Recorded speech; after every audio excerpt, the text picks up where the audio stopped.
Hello viewers, welcome to this channel. Thank you for subscribing to this channel. Today we will talk about how to write a good research problem, specifically basics about statement of the problem. Let's look at the introduction to the statement of the problem. A problem statement is used in research work as a claim that outlines the problem addressed by a study. The problem statement briefly explains the problem that the researcher will address. So every study is being driven by a statement of the problem. If there is lack of clarity in the statement of the problem, you realize that you may not be able to do a good job in your research. So the heart of every research is the problem statement. First of all, readers will ask, what is the problem? So it's based on the claim that will help you, enable you to justify the problem. And every problem is situated, every statement of the problem is situated around a key element called the research gap. The research gap. So you look more into the status quo that reflect the gap. So in order to help readers to understand and able to come out with a very precise, concise, and convincing statement of the problem, I've come out with this equation to help readers to understand how to write a convincing statement of the problem. So, key elements of the problem statement. Statement of the problem or the problem statement is equal to stable context 1, 2, status quo 3, destabilizing moment 4, consequences 5, resolution statement, or sometimes people say the solution statement. These are the 5 elements that will enable every reader or every researcher to come out with a very convincing statement of the problem. This is research make easy process. Sometimes I call it the research clinic. So this is an aspect of the research clinic that I come out to help the world. Statement of the problem situated around the research gap, and it must identify with clarity the problem being investigated is very important, and you cannot underestimate that. Problem statement leads the reader from a shared context to the perception of a problem and on to a proposed solution. That is why you see that on the 5 elements that I just talked about, you see the resolution statement. The resolution statement is going to help you to come out with a proposed statement that is going to replace the claim. Sometimes other scholars have categorized the 5 elements I talked about in these 3 folds. And it's titled 3 Key Points to Get from This Definition that I put across for the 5 elements that is being used to explain problem statement or statement of the problem, to be precise. 1 is the context, and it means you establish a context for your audience. And this reflects the first 2 elements, the stable context and the status quo. Then we have what is called the research problem itself. That is the claim, the gap. What makes it convincing for readers to pay attention to the study? So we title it, and others call it the problem. Here you define the problem within this context, that destabilizing moment and the consequences, why people should care. Then the proposed statement or solution, sometimes called the resolution statement. Propose a solution to the problem that you have described above for people to pay attention to, or policymakers should pay attention to. All right. Let's look at the goal of the problem statement, the goal of the statement of the problem, depending on the way your research outline is being created. In some studies, you see problem statement. In some other study, you see statement of the problem. They are all the same. All right. The ultimate goal of a problem statement is to transform a generalized problem, that is something that bothers you or perceived lack, or reality into a targeted and well-defined problem that is one that can be resolved through the solution proposed, then through the focused research and careful decision making. It's very important to note that. Note that by writing a problem statement, you should help you clearly identify the purpose of the study you intend to propose. So in every problem statement, it should guide the reader to understand and know the direction that he or she is taking. It's very important to know that. Few tips about problem statement. 1, a statement of the problem needs not to be too long and windy. No, you need to stay precise and concise, not too long. 1 page is more than enough for a good statement of the problem. Maybe just a page or maybe half a page. The most important thing is make sure you are addressing all the 5 components. And it will help you to clarify the problem statement without any ambiguity. Note also that a good research problem should, at minimum, 1, address a gap I talked about. 1, be significant enough to contribute to the existing body of research or knowledge or literature. Be one that will lead to more research, because remember that whatever you are writing, okay, should help you clearly identify the purpose of the study that you intend to propose. And it also helps to focus on research and also on careful decision making, because every research problem or the problem statements must help readers to understand why they should care. These are the 5 elements that we talked about in the previous slides. Statement of the problem equals to the stable context, the status quo, the stabilizing moment, consequences, and resolution. These are the 5 main elements. All right, you pick them one after the other, but the first element is stable context. Let's look at this problem. This is a typical example of a good problem statement. For instance, let's look at the summary of this statement. 1, the penal system is tasked with the dilemma of what to do with convicted pedophiles in order to best protect society. The greatest challenge is to accurately determine predictors of recidivism and addressing them appropriately.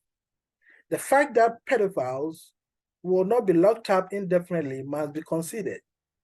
Mental health providers are obligated to implement treatment interventions, yet these interventions may or may not be effective in eliminating recidivism. It is important to consider that the majority of sex offenders don't even have access to adequate treatment.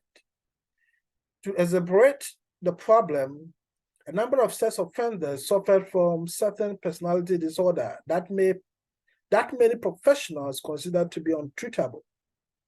This is serious. It is conceivable that without treatment interventions, convicted pedophiles are not properly equipped to successfully transition back into society.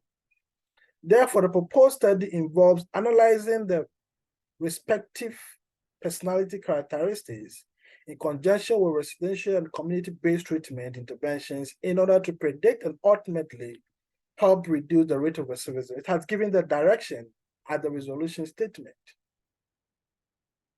where the research is going to focus. Why they should care? Because majority of the sex offenders don't even have access to adequate treatment. A number of sex offenders suffer from certain personality disorder that many professionals consider to be untreatable.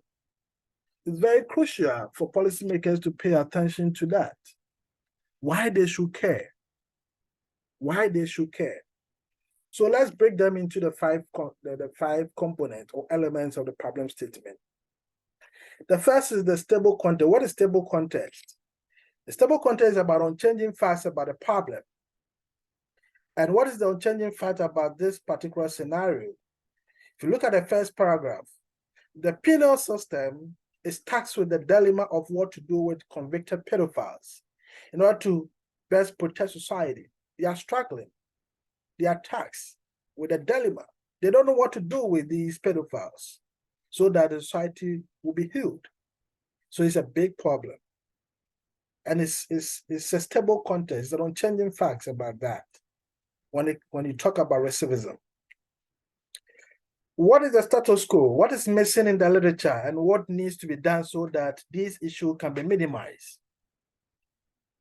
Status quo states common but incorrect or incomplete assumptions. In the status quo refer in general to things as they are. To persuade people to change their minds or their actions, you must first convince them to re-examine the status quo. So stating the status quo is very critical. And stating the status quo, one, creates common ground between the reader and the writer. It also establishes certain shared information and assumptions. It helps establish the context of your larger argument. So let's look at an example from what we just summarized, the problem. Which part speaks to the status quo? If you look at the status quo, the part that starts with the greater challenge is accurately what? Determining predictors of recidivism and addressing them appropriately. It's a big challenge that is missing from the literature. It is the unavoidable facts that one needs to look at when you want to control the risk of recidivism and protect the society. So the greater challenge is accurately determining predictors of recidivism. So once we're able to know the predictors of recidivism, it will help us to appropriately address them and the society will be healed, to be protected, so that to minimize the dilemma that is surrounding the penal system. Let's look at the third element, that is the destabilizing moment. The stabilizing moment describes something that reveals the status quo assumptions to be incomplete or inaccurate. And from the example that I highlighted earlier in the previous slides, the portion that speaks to the destabilizing moment is that it includes the following: the fact that pedophiles will not be locked up indefinitely must be considered, because mental health providers are obligated to implement treatment intervention. Yet, the key is yet, these interventions may or may not be effective in eliminating recidivism because they don't know the causes, they don't know the predictors. So may or may not be effective. It's a destabilizing moment. It's a moment that is not stable. And this particular destabilizing moment expresses a question or predicament, or it motivates a change in thought or actions, or in this particular moment introduce a cost or demonstrate the need, or reveals inadequacy or assess difficulties or project benefit. And it focuses on the answer, focus on answering the question of what is called the so what. We don't know the predictor, so what? Because whatever you administer as an intervention may not yield the expected results. So what? So that is the aspect that we classify as the stabilizing moment, and it needs to follow at the third phase of writing your statement of the problem. The fourth stage is the consequences. Consequences in this regard show readers why they should care. Why they should care. For an argument to sway audience, readers need to recognize their own priorities and concerns in the cost, consequences, or benefit you present to them. So here, readers recognize a persuasive consequences. Those affect effects that will cause them either to benefit or to suffer in some way. So all persuasive consequences, those effects that will cause them either to benefit or to suffer in some way. It's very critical for us to know that. So in regards to what we know earlier, what bad things will happen if people continue to believe the status quo? Because The consequences show readers why they should care. So it must talk about what bad thing will happen if they neglect. If people continue to believe the status quo and they neglect the need to know or unearth the various predictors to the recidivism. And what good thing will happen once they stop believing it? Once we're able to know or find solutions, come out with the various predictors. So policymakers can be able to make policies around those predictors to help protect the society. What good thing will happen? So this is the consequence. Consequence is in two folds, or it's like effects. Okay? It could be a positive or negative. So you need to tell us for readers to know how to have the balanced taste of the whole scenario. So the typical example from the summary of what we presented earlier in the previous slides is captured from this area. It is important that example of the consequence. It is important to consider that the majority of the sex offenders don't even have access to adequate treatment. To separate the problem, a number of sex offenders suffer from certain personality disorder that many professionals consider to be untreatable. It's very serious, so we need to care.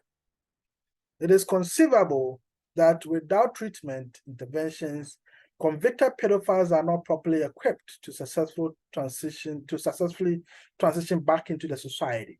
So this is very critical and one needs to look at. Once we're able to know all these four elements above, then there's a need for resolution statement. We need to propose a statement that will help readers to know our research focus. And that is the resolution statement or the proposed solution. We talk about the resolution statement. It provides a better theory or explanation to replace the status quo. It's the proposed solution to replace the claim.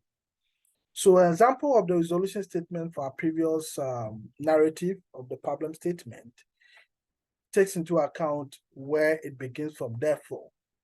So therefore, the proposed study involves analyzing the respective personality characteristics in conjunction with residential and community-based treatment interventions in order to predict and ultimately help reduce the rate of recidivism.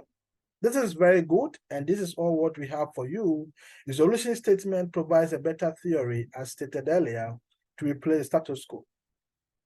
And this helps you to understand your study. And readers also tend to understand what you intend to study, and there will be clarity in your statement of the problem. Thank you. Thank you for subscribing to this channel. And this is all what we have for you. Have a wonderful day.